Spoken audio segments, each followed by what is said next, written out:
Hello प्यारे बच्चों, मैंने आपके लिए क्लास 11 के कुछ इंपॉर्टेंट टॉपिक और क्वेश्चंस नोट किया है। इसको आप देख सकते हैं। फर्स्ट चैप्टर आपका फिजिकल वर्ड है। फिजिकल वर्ड वैसे तो सिलेबस में नहीं है, लेकिन मैंने एक टॉपिक उसमें इंक्लूड किया है, 4 फंडामेंटल फोर्सेस, जिसको आप देख सकते हैं। हालांकि पढ़ने की ज़रूरत नहीं है। आते हैं सेकंड चैप्टर, जो कि आपके सिलेबस स्टार्ट यहीं से होता है, यूनिट्स एंड मेजरमेंट से। तो डायमेंशन फार्मूला इंपॉर्टेंट टॉपिक है। यहाँ से क्वेश्चन आपके 1-2 सवाल जरूर पूछे जाते हैं। इसमें एक प्रिंसिपल ऑफ होमोजेनिटी है, इस वक्त पढ़ लीजिएगा।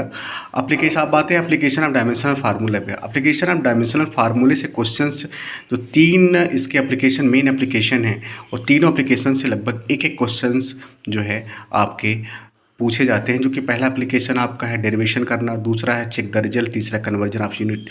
तो तीनों से लगभग एक सवाल जरूर बनते हैं, तो उसको आप एक बार देख लीजिएगा। सारे सवाल को मैंने कराया हुआ है। सिग्निफिकेंट फिगर में एक सवाल जरूर पूछा जाएगा 1 नंबर का, कि हाउ इसमें कितने नंबर ऑफ सिग्निफिकेंट फिगर है। उसके बाद डायमेंशनल फार्मूले में कुछ मैंने टॉपिक हमने फिजिकल क्वांटिटी लिख दिया है, जिसको लगभग पूछा जाता है। Work, pressure, Planck constant, gravitational constant, angular momentum, coefficient of viscosity, modulus of rigidity, coefficient of thermal conductivity, impulse. इसके अलावा भी और बहुत सारे हैं, लेकिन मुझे लगा कि ज़्यादातर यही पूछे जाते हैं, तो मैंने इसको डाल दिया। इसको आप ज़रूर देख लीजिएगा। इसके बाद थर्ड चैप्टर आते हैं। तो थर्ड चैप्टर के पहले एक बार और ध्यान दीजिएगा। एक सेकंड चैप्टर में जैसे एरर एनालिसिस को डिलीट कर दिया गया, तो एरर एनालिसिस से मैंने कोई टॉपिक और कोई न्यूमेरिकल मैंने इंक्लूड नहीं किया हुआ है। और सेकंड चैप्टर में अगर न्यूमेरिकल पूछा जाएगा, तो वही कन्वर्जन ऑफ यूनिट से सवाल आपका बन सकता है, तो उसको आप ज़रूर देख लीजिएगा।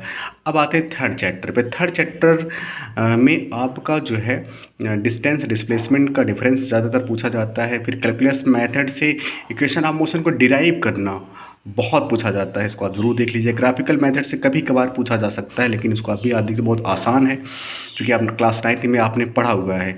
फिर इसके बाद इंटीग्रेशन डिफरेंशिएशन मेथड पे कैसे हम वेलोसिटी एक्सेलरेशन को फाइंड आउट करते हैं, इस पे सवाल जरूर पूछा जाता है, तो इसको आप ज़रूर देख लीजिएगा। एक्सटी और वीटी ग्राफ में कुछ इंपॉर्टेंट ग्राफ मैंने कराया हुआ है, जैसे एक्सेलरेटेड डिसलेरेटेड का ग्राफ है, उसको आप ज़रूर देख लीजिएगा। एग्जाम्पल में 2 एग्जाम्पल बहुत महत्वपूर्ण है, इसको आप जरूर पढ़ के जाइएगा। 3.1, 3.2 एक्सरसाइज में आपका 3.6, 3.10, 3.12, 14, 16, 19 जरूर देख के जाइएगा। हाँ, थर्ड चैप्टर में एक टॉपिक कटा हुआ है, जो कि आप जानते हैं रिलेटिव वेलोसिटी। तो रिलेटिव वेलोसिटी तो कंटेंट में आपके सिलेबस में नहीं है, तो उसको मैंने इसलिए नहीं लिखा हुआ है, इसलिए थोड़ी सी मैंने जगह छोड़ रखी है कि इन फ्यूचर हो सकता है कि रिलेटिव वेलोसिटी को इंक्लूड किया जाए। फिलहाल रिलेटिव वेलोसिटी से कोई क्वेश्चन और न्यूमेरिकल आपको नहीं पढ़ना है। फिर आते हैं fourth chapter, motion in plane. बहुत इंपॉर्टेंट चैप्टर, यहाँ से ज़्यादा सवाल बन सकते हैं। यहाँ पे क्या है कि टाइप्स ऑफ वेक्टर में equal, opposite, position vector, displacement questions पूछे जाते हैं, हालांकि थोड़ा कम पूछे जा सकते हैं टाइप्स ऑफ वेक्टर में। सबसे ज़्यादा सवाल आपको स्केलर प्रोडक्ट और वेक्टर प्रोडक्ट से प्रॉपर्टी और उसके न्यूमेरिकल्स पूछे जा सकते हैं, जो कि हमने कराया हुआ अच्छे से, उसको ज़रूर पढ़ लीजिएगा।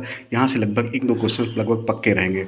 इसके बाद प्रोजेक्टाइल मोशन तो बहुत इंपॉर्टेंट है, इसको आप इसके 4-5 जो डेरिवेशन है उसको अच्छे से तैयार कर लीजिएगा। इसके फार्मूले याद रहने चाहिए, इससे रिलेटेड न्यूमेरिकल्स जरूर आता है। इसके बाद आप पढ़ेंगे सेंटीमीटर एक्सेलरेशन का डेरिवेशन, यहाँ से भी क्वेश्चंस बहुत पूछे जाते हैं, इसको आप जरूर देख लीजिएगा। एग्जाम्पल में 4.1, 4.3, 4.6 और 4.10 बहुत इंपॉर्टेंट है। एक्सरसाइज में आप जो मैंने क्वेश्चन से लिखा है लगभग जैसे 4.6, 4.9, 4.11, 4.12, 13, 14, 16 और आपका 17, 20 और 21 है, 22, 29 और 32। ये लगभग जो क्वेश्चन मैंने आप नोट किया आपको दिख रहा होगा, इसको आप ज़रूर सॉल्व करके जाइएगा। ये न्यूमेरिकल बाकी आप लगाते रहिए।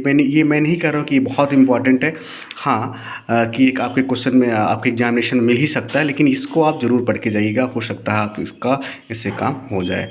ठीक है, तो ये है चैप्टर नंबर 1 to 4 का पूरा इंपॉर्टेंट। इसके बाद मैं सारे इंपॉर्टेंट आपको धीरे धीरे सेंड कर रहा हूँ वीडियो बना के। ठीक है, थैंक यू।